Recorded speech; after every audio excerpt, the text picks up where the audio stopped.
بسم اللہ الرحمن الرحیم۔ الرعد نام۔ آیت نمبر 13 کے فقرے وَيُسَبِّحُ الرَّعْدُ بِحَمْدِهِ وَالْمَلَائِكَةُ مِنْ خِیفَتِهِ کہ لفظ الرعد کو اس سورہ کا نام قرار دیا گیا ہے۔ اس نام کا یہ مطلب نہیں ہے کہ اس سورہ میں بادل کی گرج کے مسئلے سے بحث کی گئی ہے، بلکہ یہ صرف علامت کے طور پر یہ ظاہر کرتا ہے کہ یہ وہ سورت ہے جس میں لفظ الرعد آیا ہے یا جس میں رعد کا ذکر آیا ہے۔ زمانہ نزول۔ رکوع 4 اور رکوع 6 کے مضامین شہادت دیتے ہیں کہ یہ سورت بھی اسی دور کی ہے جس میں سورہ یونس، ہود اور اعراف نازل ہوئی ہیں، یعنی زمانہ قیام مکہ کا آخری دور۔ انداز بیان سے صاف ظاہر ہو رہا ہے کہ نبی صلی اللہ علیہ وسلم کو اسلام کی دعوت دیتے ہوئے ایک مدت دراز گزر چکی ہے۔ مخالفین آپ کو زک دینے اور آپ کے مشن کو ناکام کرنے کے لیے طرح طرح کی چالیں چلتے رہے ہیں۔ مومنین بار بار تمنائیں کر رہے ہیں کہ کاش کوئی معجزہ دکھا کر ہی ان لوگوں کو راہ راست پر لایا جائے، اور اللہ تعالیٰ مسلمانوں کو سمجھا رہا ہے کہ ایمان کی راہ دکھانے کا یہ طریقہ ہمارے ہاں رائج نہیں ہے، اور اگر دشمنان حق کی رسی دراز کی جا رہی ہے تو یہ ایسی بات نہیں ہے جس سے تم گھبرا اٹھو۔ پھر آیت 31 سے یہ بھی معلوم ہوتا ہے کہ بار بار کفار کی ہٹ دھرمی کا ایسا مظاہرہ ہو چکا ہے جس کے بعد یہ کہنا بالکل بجا معلوم ہوتا ہے کہ اگر قبروں سے مردے بھی اٹھ کر آ جائیں تو یہ لوگ نہ مانیں گے، بلکہ اس واقعے کی بھی کوئی نہ کوئی تعویل کر ڈالیں گے۔ ان سب باتوں سے یہی گمان ہوتا ہے کہ یہ سورہ مکہ کے آخری دور میں نازل ہوئی ہوگی۔ مرکزی مضمون۔ سورہ کا مدعا پہلی ہی آیت میں پیش کر دیا گیا ہے، یعنی یہ کہ جو کچھ محمد صلی اللہ علیہ وسلم پیش کر رہے ہیں وہی حق ہے، مگر یہ لوگوں کی غلطی ہے کہ وہ اسے نہیں مانتے۔ ساری تقریر اسی مرکزی مضمون کے گرد گھومتی ہے۔ اس سلسلے میں بار بار مختلف طریقوں سے توحید، معاد اور رسالت کی حقانیت ثابت کی گئی ہے۔ ان پر ایمان لانے کے اخلاقی اور روحانی فوائد سمجھائے گئے ہیں، ان کو نہ ماننے کے نقصانات بتائے گئے ہیں، اور یہ ذہن نشین کیا گیا ہے کہ کفر سراسر ایک حماقت اور جہالت ہے۔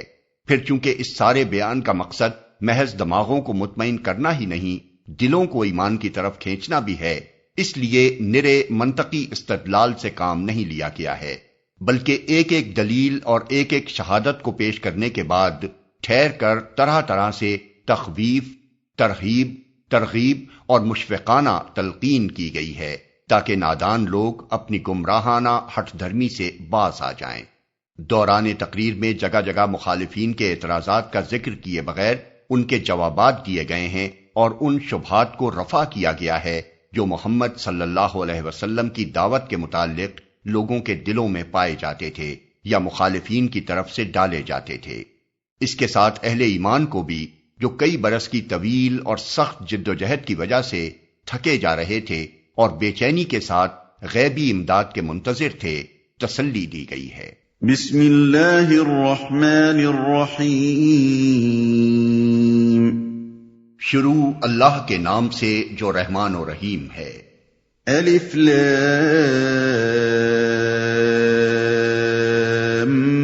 میم را تلک آیات الكتاب والذی انزل الیک من ربک الحق ولکن اکثر الناس لا یؤمنون۔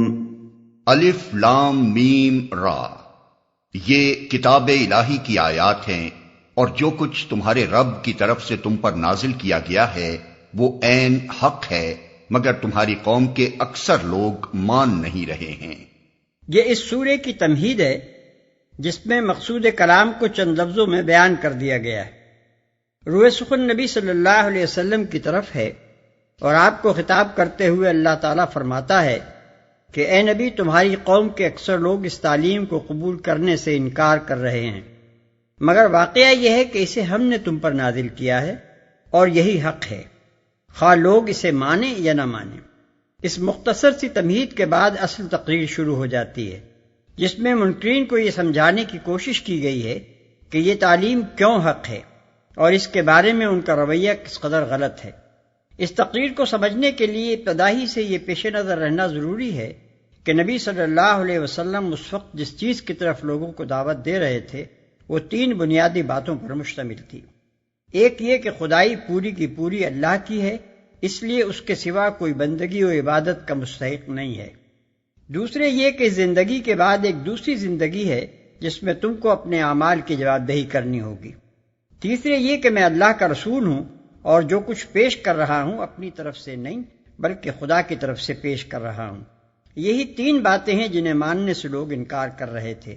انہی کو اس تقریر میں بار بار طریقے سے سمجھانے کی کوشش کی گئی ہے اور انہی کے متعلق لوگوں کے شبہات و اعتراضات کو رفع کیا گیا ہے۔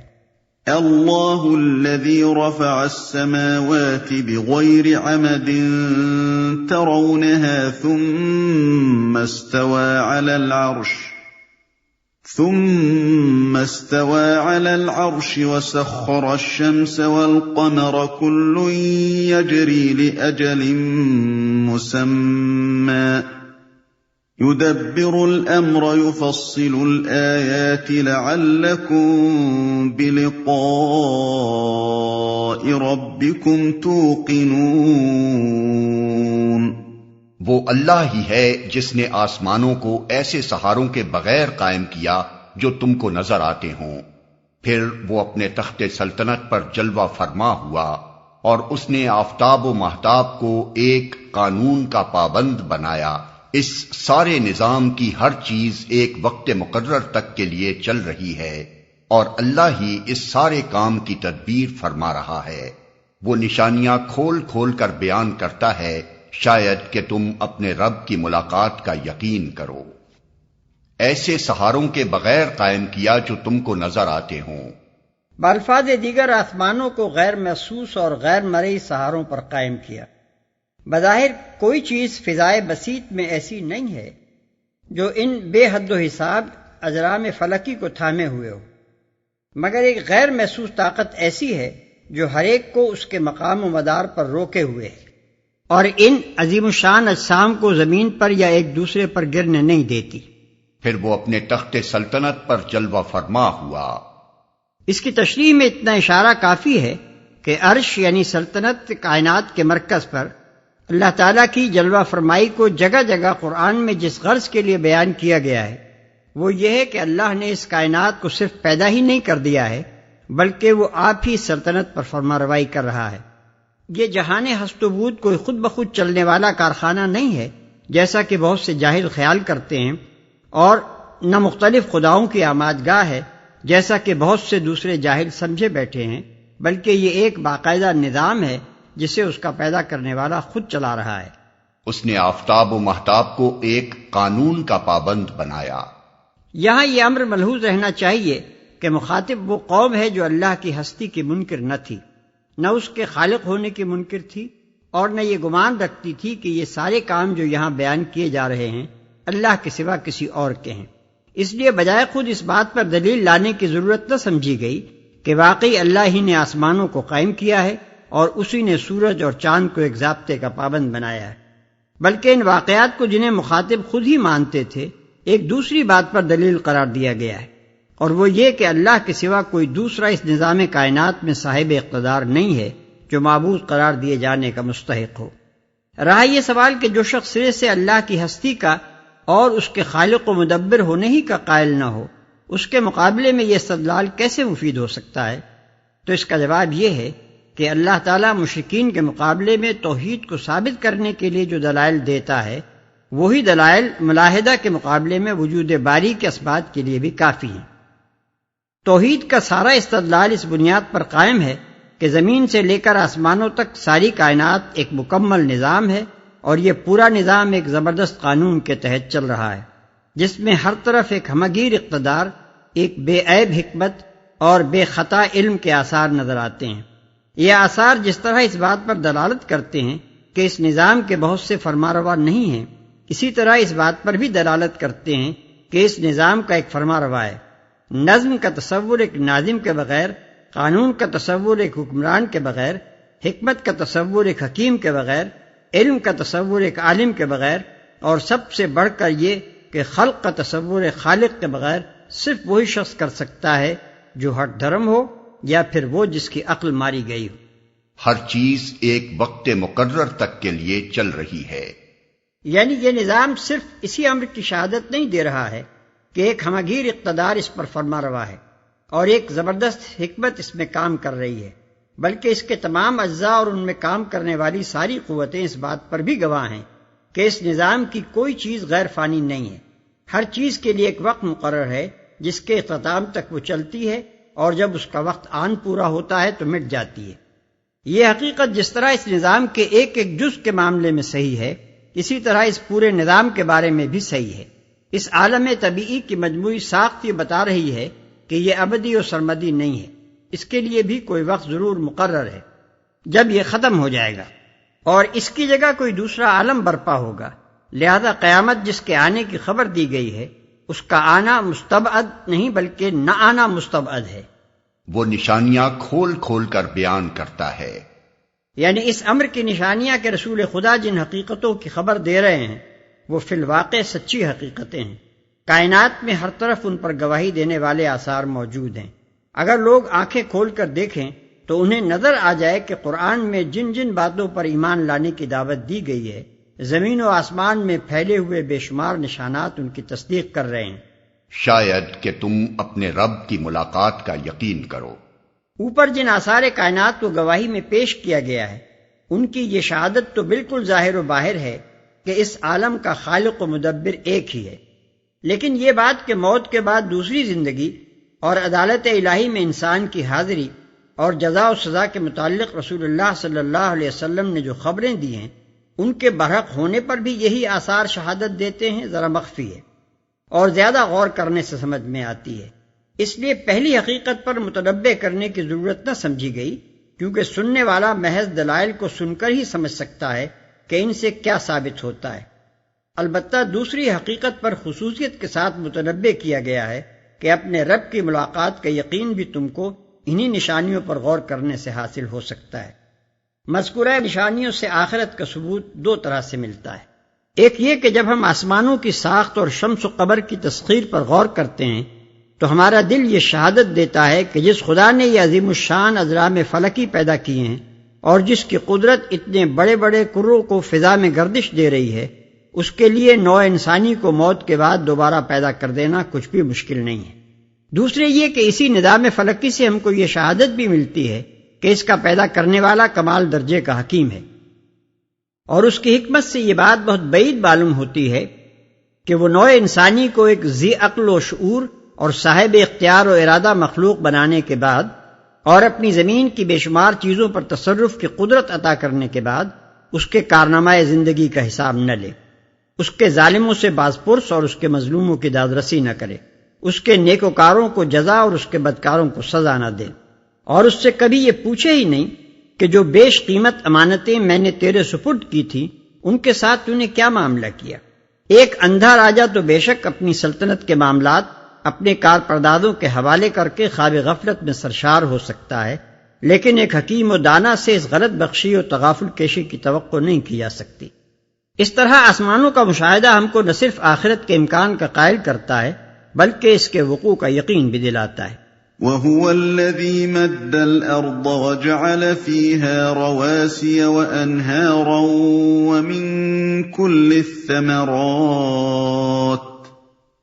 وَمِن كُلِّ الثَّمَرَاتِ جَعَلَ فِيهَا زَوْجَيْنِ اثْنَيْنِ يُغْشِي اللَّيْلَ النَّهَارَ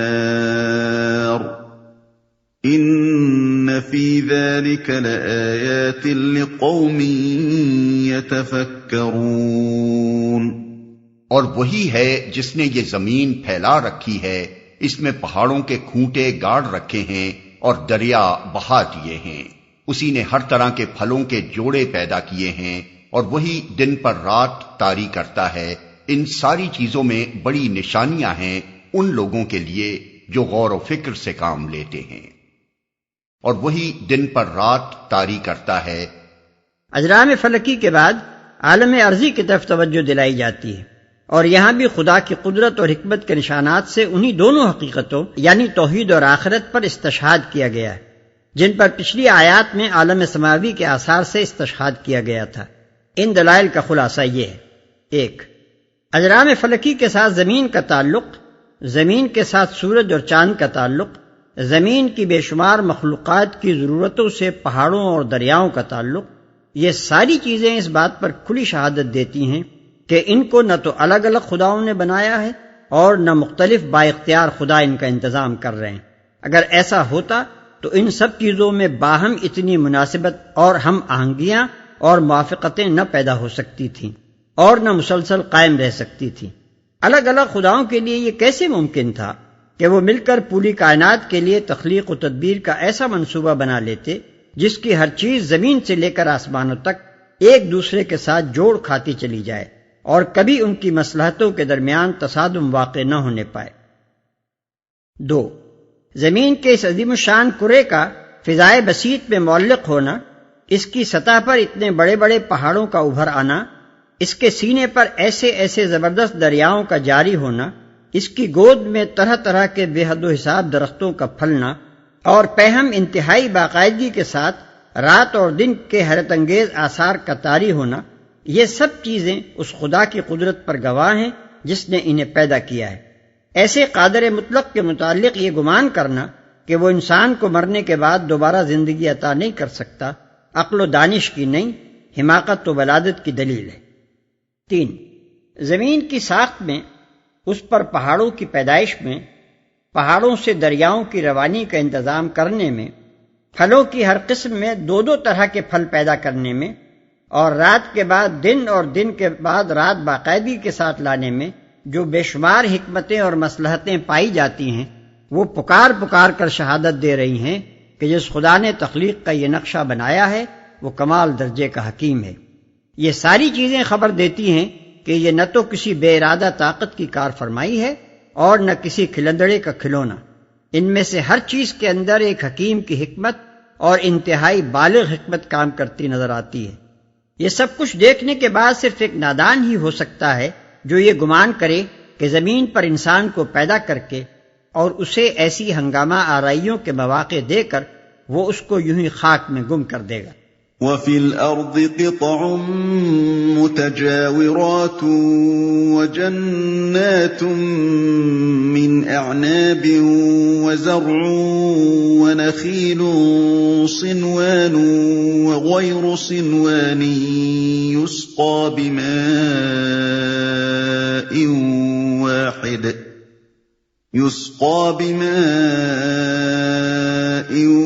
واحد ونفضل بعضها على بعض في الأكل إن في ذلك لآيات لقوم يعقلون۔ اور دیکھو زمین میں الگ الگ خطے پائے جاتے ہیں جو ایک دوسرے سے متصل واقع ہیں، انگور کے باغ ہیں، کھیتیاں ہیں، کھجور کے درخت ہیں جن میں سے کچھ اکہرے ہیں اور کچھ دوہرے، سب کو ایک ہی پانی سیراب کرتا ہے، مگر مزے میں ہم کسی کو بہتر بنا دیتے ہیں اور کسی کو کمتر۔ ان سب چیزوں میں بہت سی نشانیاں ہیں ان لوگوں کے لیے جو عقل سے کام لیتے ہیں، جو ایک دوسرے سے متصل واقع ہیں۔ یعنی ساری زمین کو اس نے یکساں بنا کر نہیں رکھ دیا ہے، بلکہ اس میں بے شمار خطے پیدا کر دیے ہیں جو متصل ہونے کے باوجود شکل میں، رنگ میں، مادہ ترکیب میں، خاصیتوں میں، قوتوں اور صلاحیتوں میں، پیداوار اور کیمیاوی یا معدنی خزانوں میں ایک دوسرے سے بالکل مختلف ہیں۔ ان مختلف خطوں کی پیدائش اور ان کے اندر طرح طرح کے اختلافات کی موجودگی اپنے اندر اتنی حکمتیں اور مصلحتیں رکھتی ہے کہ ان کا شمار نہیں ہو سکتا۔ دوسری مخلوقات سے قطع نظر صرف ایک انسان ہی کے مفاد کو سامنے رکھ کر دیکھا جائے تو اندازہ کیا جا سکتا ہے کہ انسان کی مختلف اغراض و مصالح اور زمین کے ان خطوں کی گوناگونی کے درمیان جو مناسبتیں اور مطابقتیں پائی جاتی ہیں اور ان کی بدولت انسانی تمدن کو پھلنے پھولنے کے جو مواقع بہم پہنچے ہیں، وہ یقیناً کسی حکیم کی فکر اور اس کے سوچے سمجھے منصوبے اور اس کے دانشمندانہ ارادے کا نتیجہ ہیں۔ اسے محض ایک اتفاقی حادثہ قرار دینے کے لیے بڑی ہٹ دھرمی درکار ہے۔ کچھ اکہرے ہیں اور کچھ دوہرے۔ کھجور کے درختوں میں بعض ایسے ہوتے ہیں جن کی جڑ سے ایک ہی تنا نکلتا ہے، اور بعض میں ایک جڑ سے 2 یا زیادہ تنے نکلتے ہیں۔ جو عقل سے کام لیتے ہیں۔ اس آیت میں اللہ کی توحید اور اس کی حکمت و قدرت کے نشانات دکھانے کے علاوہ ایک اور حقیقت کی طرف بھی لطیف اشارہ کیا گیا ہے، اور وہ یہ ہے کہ اللہ نے اس کائنات میں کہیں بھی یکسانی نہیں رکھی ہے۔ ایک ہی زمین ہے مگر اس کے قطعے اپنے اپنے رنگوں، شکلوں اور خاصیتوں میں جدا ہیں۔ ایک ہی زمین اور ایک ہی پانی ہے مگر اس سے طرح طرح کے غلے اور پھل پیدا ہو رہے ہیں۔ ایک ہی درخت ہے اور اس کا ہر پھل دوسرے پھل سے نوعیت میں متحد ہونے کے باوجود شکل اور جسامت اور دوسری خصوصیات میں مختلف ہے۔ ایک ہی جڑ ہے اور اس سے 2 الگ تنے نکلتے ہیں جن میں سے ہر ایک اپنی الگ انفرادی خصوصیات رکھتا ہے۔ ان باتوں پر جو شخص غور کرے گا وہ کبھی یہ دیکھ کر پریشان نہ ہوگا کہ انسانی طبائع اور میلانات اور مزاجوں میں اتنا اختلاف پایا جاتا ہے، جیسا کہ آگے چل کر اسی سورہ میں فرمایا گیا ہے کہ اگر اللہ چاہتا تو سب انسانوں کو یکساں بنا سکتا تھا، مگر جس حکمت پر اللہ نے اس کائنات کو پیدا کیا ہے وہ یکسانی کی نہیں بلکہ تنوع اور رنگا رنگی کی متقاضی ہے۔ سب کو یکساں بنا دینے کے بعد تو یہ سارا ہنگامہ وجود ہی بے معنی ہو کر رہ جاتا۔ وَإِن تَعْجَبْ فَعَجَبٌ قَوْلُهُمْ أَإِذَا كُنَّا تُرَابًا أَإِنَّا لَفِي خَلْقٍ جَدِيدٍ أُولَئِكَ الَّذِينَ كَفَرُوا بِرَبِّهِمْ وَأُولَئِكَ الْأَغْلَالُ فِي أعناقهم وأولئك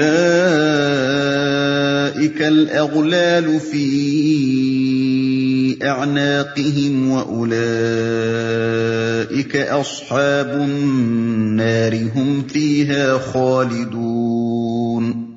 اب اگر تمہیں تعجب کرنا ہے تو تعجب کے قابل لوگوں کا یہ قول ہے کہ جب ہم مر کر مٹی ہو جائیں گے تو کیا ہم نئے سرے سے پیدا کیے جائیں گے؟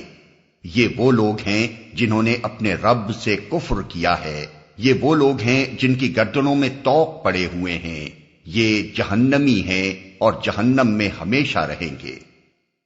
جنہوں نے اپنے رب سے کفر کیا ہے، یعنی ان کا آخرت سے انکار دراصل خدا سے اور اس کی قدرت اور حکمت سے انکار ہے۔ یہ صرف اتنا ہی نہیں کہتے کہ ہمارا مٹی میں مل جانے کے بعد دوبارہ پیدا ہونا غیر ممکن ہے، بلکہ ان کے اسی قول میں یہ خیال بھی پوشیدہ ہے کہ معاذ اللہ وہ خدا عاجز و درماندہ اور نادان و بے خرد ہے جس نے ان کو پیدا کیا ہے۔ جن کی گردنوں میں طوق پڑے ہوئے ہیں۔ گردن میں طوق پڑا ہونا قیدی ہونے کی علامت ہے۔ ان لوگوں کی گردنوں میں طوق پڑے ہونے کا مطلب یہ ہے کہ یہ لوگ اپنی جہالت کے، اپنی ہٹ دھرمی کے، اپنی خواہشات نفس کے اور اپنے آباء و اجداد کی اندھی تقلید کے اسیر بنے ہوئے ہیں۔ یہ آزادانہ غور و فکر نہیں کر سکتے، انہیں ان کے تعصبات نے ایسا جکڑ رکھا ہے کہ یہ آخرت کو نہیں مان سکتے، اگرچہ اس کا ماننا سراسر معقول ہے، اور انکار آخرت پر جمے ہوئے ہیں اگرچہ وہ سراسر نامعقول ہے۔ وَيَسْتَعْجِلُونَكَ بِالسَّيِّئَةِ قَبْلَ الْحَسَنَةِ وَقَدْ خَلَتْ مِن قَبْلِهِمُ الْمَثُلَاتُ وَإِنَّ رَبَّكَ لَذُو مَغْفِرَةٍ لِلنَّاسِ عَلَى ظُلْمِهِمْ وَإِنَّ رَبَّكَ لَشَدِيدُ الْعِقَابِ۔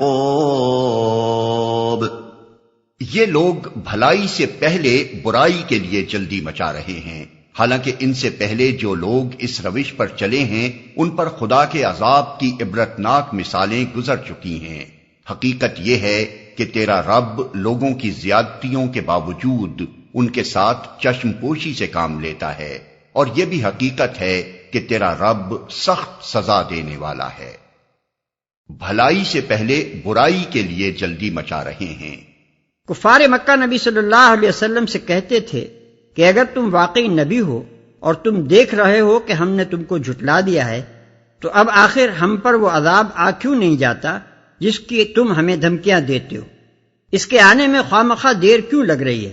کبھی وہ چیلنج کے انداز میں کہتے کہ ربنا عجل لنا قطنا قبل یوم الحساب، یعنی خدایا ہمارا حساب تو ابھی کر دے، قیامت پر نہ اٹھا رکھ۔ اور کبھی کہتے کہ اللہم ان کان ھذا ھو الحق من عندک فامطر علینا حجارۃ من السماء او ائتنا بعذاب علیم۔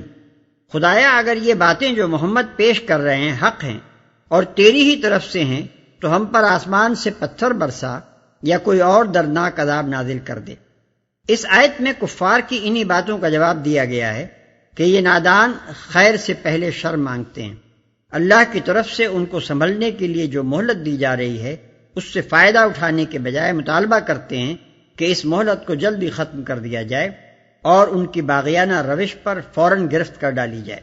وَيَقُولُ الَّذِينَ كَفَرُوا لَوْلَا أُنزِلَ عَلَيْهِ آيَةٌ مِّن رَّبِّهِ إِنَّمَا أَنتَ مُنذِرٌ وَلِكُلِّ قَوْمٍ هَادٍ۔ یہ لوگ جنہوں نے تمہاری بات ماننے سے انکار کر دیا ہے کہتے ہیں کہ اس شخص پر اس کے رب کی طرف سے کوئی نشانی کیوں نہ اتری، تم تو محض خبردار کر دینے والے ہو اور ہر قوم کے لیے ایک رہنما ہے۔ اس کے رب کی طرف سے کوئی نشانی کیوں نہ اتری؟ نشانی سے ان کی مراد ایسی نشانی تھی جسے دیکھ کر ان کو یقین آ جائے کہ محمد صلی اللہ علیہ وسلم اللہ کے رسول ہیں۔ وہ آپ کی بات کو اس کی حقانیت کے دلائل سے سمجھنے کے لیے تیار نہ تھے، وہ آپ کی سیرت پاک سے سبق لینے کے لیے تیار نہ تھے، اس زبردست اخلاقی انقلاب سے بھی کوئی نتیجہ اخذ کرنے کے لیے تیار نہ تھے جو آپ کی تعلیم کے اثر سے آپ کے صحابہ کی زندگیوں میں رونما ہو رہا تھا۔ وہ ان معقول دلائل پر بھی غور کرنے کے لیے تیار نہ تھے جو ان کے مشرکانہ مذہب اور ان کے اوہام جاہلیت کی غلطیاں وعدے کرنے کے لیے قرآن میں پیش کیے جا رہے تھے۔ ان سب چیزوں کو چھوڑ کر وہ چاہتے تھے کہ انہیں کوئی کرشمہ دکھایا جائے جس کے معیار پر وہ محمد صلی اللہ علیہ وسلم کی رسالت کو جانچ سکیں۔ ہر قوم کے لیے ایک رہنما ہے، یہ ان کے مطالبے کا مختصر سا جواب ہے جو براہ راست ان کو دینے کے بجائے اللہ تعالیٰ نے اپنے پیغمبر صلی اللہ علیہ وسلم کو خطاب کر کے دیا ہے۔ اس کا مطلب یہ ہے کہ اے نبی تم اس فکر میں نہ پڑو کہ ان لوگوں کو مطمئن کرنے کے لیے آخر کون سا کرشمہ دکھایا جائے۔ تمہارا کام ہر ایک کو مطمئن کر دینا نہیں ہے، تمہارا کام تو صرف یہ ہے کہ خواب غفلت میں سوئے ہوئے لوگوں کو چونکا دو اور ان کو غلط روی کے برے انجام سے خبردار کر دو۔ یہ خدمت ہم نے ہر زمانے میں ہر قوم میں ایک نہ ایک ہادی مقرر کر کے لی ہے، اب تم سے یہی خدمت لے رہے ہیں۔ اس کے بعد جس کا جی چاہے آنکھیں کھولے اور جس کا جی چاہے غفلت میں پڑا رہے۔ یہ مختصر جواب دے کر اللہ تعالیٰ ان کے مطالبے کی طرف سے رخ پھیر لیتا ہے اور ان کو متنبع کرتا ہے کہ تم کسی اندھیر نگری میں نہیں رہتے ہو جہاں کسی چوپٹ راجا کا راج ہو۔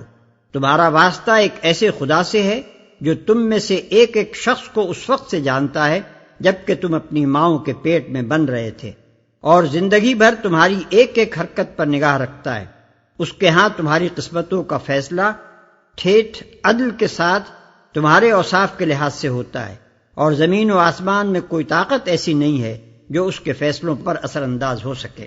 اللہ يعلم ما تحمل كل انثى وما تغيض الارحام وما تزداد وكل شيء عنده بمقدار۔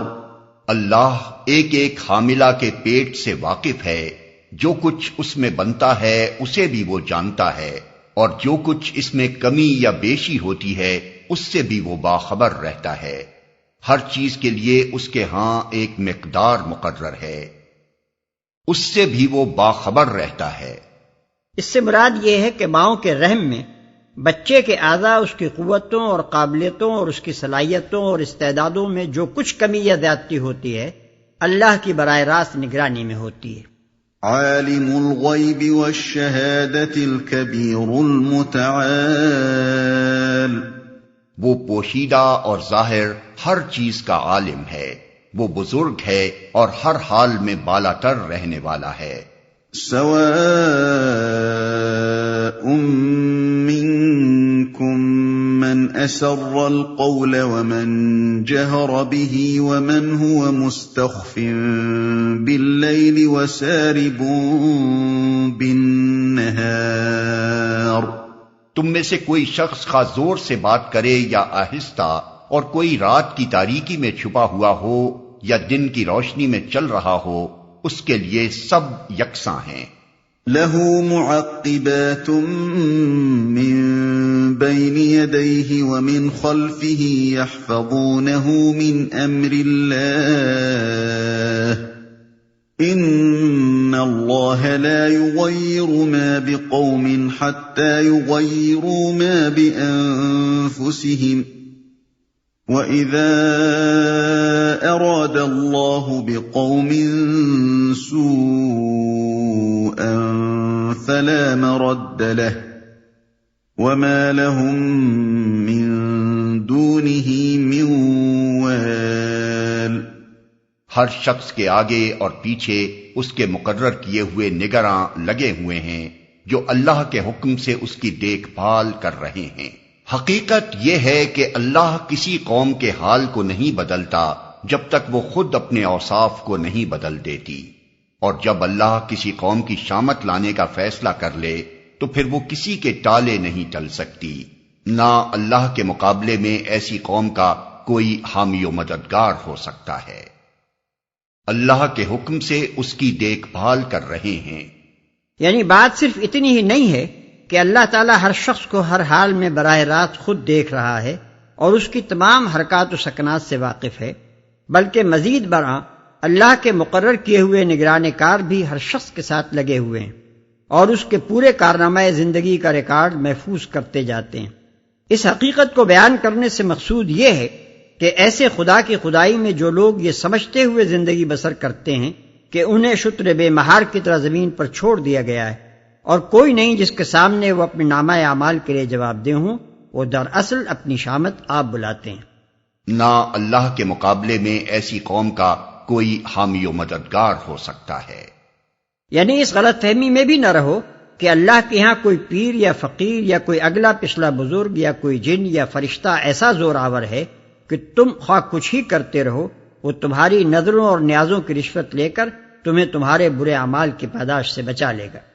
هو الذي يريكم البرق خوفا وطمعا وينشئ السحاب الثقال۔ وہی ہے جو تمہارے سامنے بجلیاں چمکاتا ہے جنہیں دیکھ کر تمہیں اندیشے بھی لاحق ہوتے ہیں اور امیدیں بھی بنتی ہیں۔ وہی ہے جو پانی سے لدے ہوئے بادل اٹھاتا ہے۔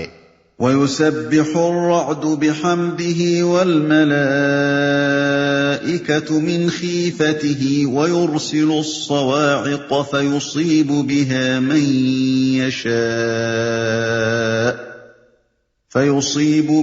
مَن يَشَاءُ وَهُمْ يُجَادِلُونَ فِي اللَّهِ وَهُوَ شَدِيدُ الْمِحَالِ۔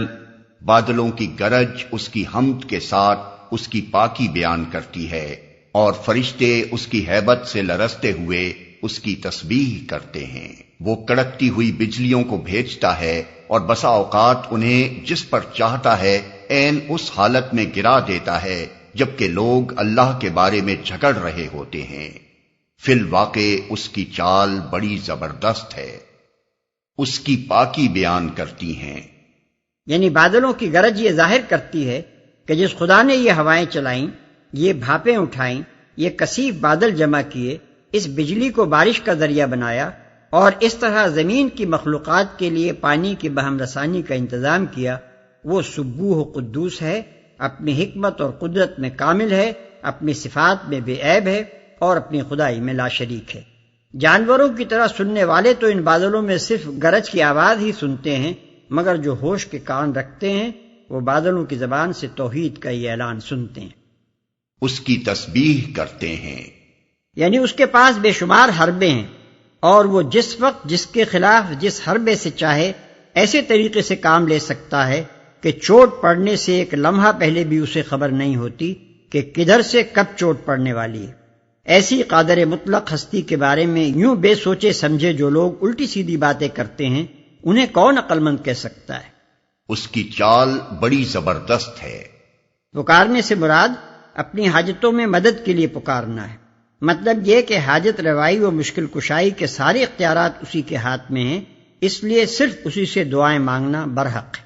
له دعوة الحق والذين يدعون من دونه لا يستجيبون لهم بشيء إلا كباسط كفيه إلى الماء ليبلغ فاه وما هو ببالغه وما دعاء الكافرين إلا في ضلال۔ اسی کو پکارنا برحق ہے، رہی وہ دوسری ہستیاں جنہیں اس کو چھوڑ کر یہ لوگ پکارتے ہیں، وہ ان کی دعاؤں کا کوئی جواب نہیں دے سکتی۔ انہیں پکارنا تو ایسا ہے جیسے کوئی شخص پانی کی طرف ہاتھ پھیلا کر اس سے درخواست کرے کہ تو میرے منہ تک پہنچ جا، حالانکہ پانی اس تک پہنچنے والا نہیں۔ بس اسی طرح کافروں کی دعائیں بھی کچھ نہیں ہیں مگر ایک تیر بے ہدف۔ اسی کو پکارنا برحق ہے۔ پکارنے سے مراد اپنی حاجتوں میں مدد کے لیے پکارنا ہے، مطلب یہ کہ حاجت روائی و مشکل کشائی کے سارے اختیارات اسی کے ہاتھ میں ہیں، اس لیے صرف اسی سے دعائیں مانگنا برحق ہے۔ آیت سجدہ۔ وَلِلَّهِ يَسْجُدُ مَن فِي السَّمَاوَاتِ وَالْأَرْضِ طَوْعًا وَكَرْهًا وَظِلَالُهُم بِالْغُدُوِّ وَالْآصَالِ۔ وہ تو اللہ ہی ہے جس کو زمین و آسمان کی ہر چیز طوعاً و کرہن سجدہ کر رہی ہے، اور سب چیزوں کے سائے صبح و شام اس کے آگے جھکتے ہیں۔ ہر چیز طوعاً و کرہن سجدہ کر رہی ہے۔ سجدے سے مراد اطاعت میں جھکنا، حکم بجا لانا اور سر تسلیم خم کرنا ہے۔ زمین و آسمان کی ہر مخلوق اس معنی میں اللہ کو سجدہ کر رہی ہے کہ وہ اس کے قانون کی مطیع ہے اور اس کی مشیت سے بال برابر بھی سرتابی نہیں کر سکتی۔ مومن اس کے آگے برضا و رغبت جھکتا ہے تو کافر کو مجبوراً جھکنا پڑتا ہے، کیونکہ خدا کے قانون فطرت سے ہٹنا اس کی مقدرت سے باہر ہے۔ سب چیزوں کے سائے صبح و شام اس کے آگے جھکتے ہیں۔ سایوں کے سجدہ کرنے سے مراد یہ ہے کہ اشیاء کے سایوں کا صبح و شام مغرب اور مشرق کی طرف گرنا اس بات کی علامت ہے کہ یہ سب چیزیں کسی کے امر کی مطیع اور کسی کے قانون سے مسخر ہیں۔ قل من رب السماوات والأرض قل الله قل أفاتخذتم من دونه أولياء لا يملكون لأنفسهم نفعا ولا ضرا قل هل يستوي الأعمى والبصير أم هل تستوي الظلمات والنور أم جعلوا لله شركاء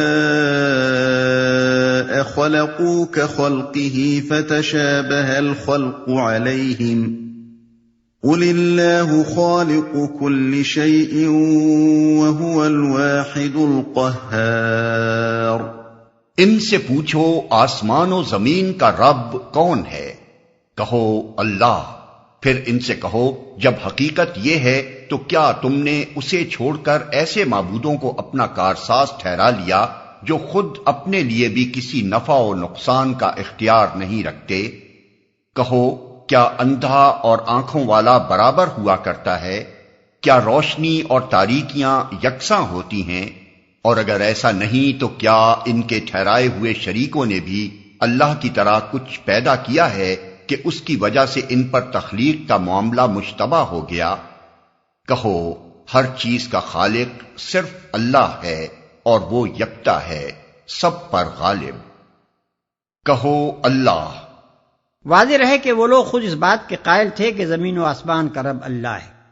وہ اس سوال کا جواب انکار کی صورت میں نہیں دے سکتے تھے، کیونکہ یہ انکار خود ان کے اپنے عقیدے کے خلاف تھا، لیکن نبی صلی اللہ علیہ وسلم کے پوچھنے پر وہ اقرار کی صورت میں بھی اس کا جواب دینے سے کتراتے تھے، کیونکہ اقرار کے بعد توحید کا ماننا لازم آ جاتا تھا اور شرک کے لیے کوئی معقول بنیاد باقی نہیں رہتی تھی۔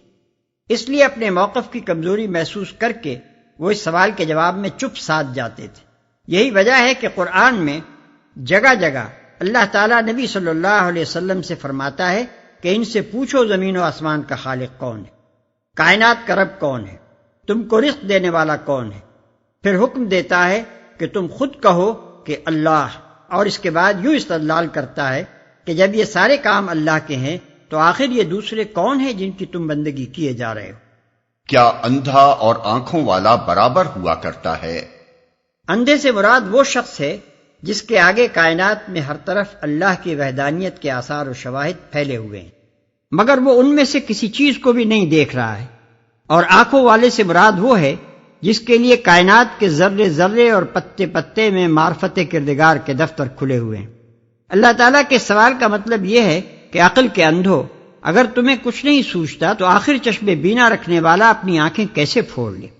جو شخص حقیقت کو آشکار دیکھ رہا ہے اس کے لیے کس طرح ممکن ہے کہ وہ تم بے بصیرت لوگوں کی طرح ٹھوکریں کھاتا پھرے؟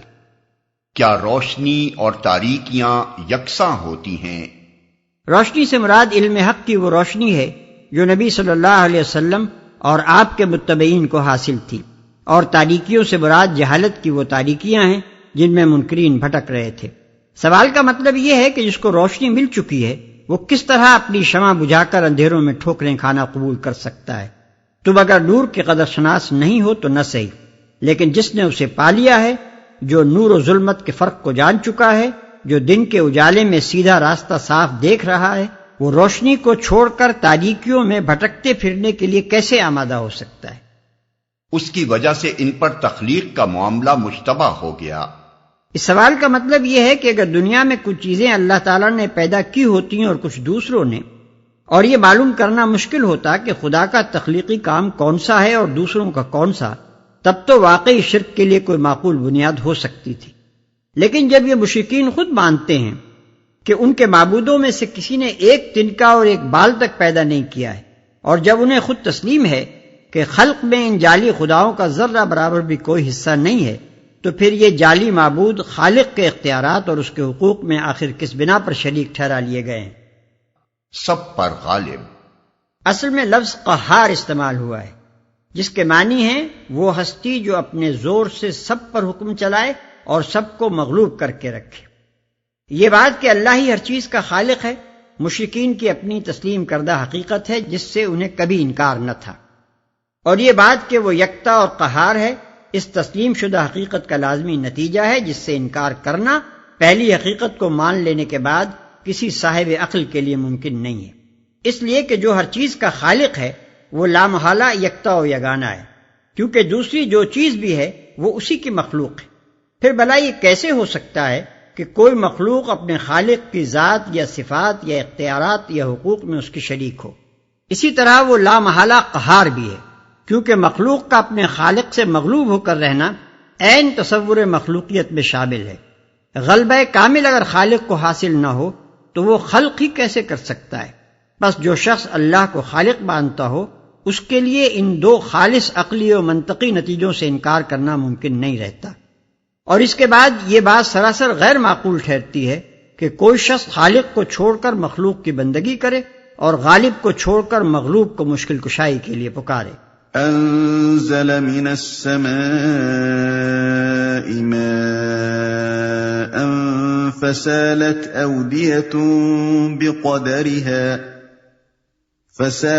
أودية بقدرها فاحتمل السيل زبدا رابيا ومما يوقدون عليه في النار ابتغاء حلية أو متاع زبد مثله كذلك يضرب الله الحق والباطل فأما الزبد فيذهب جفاء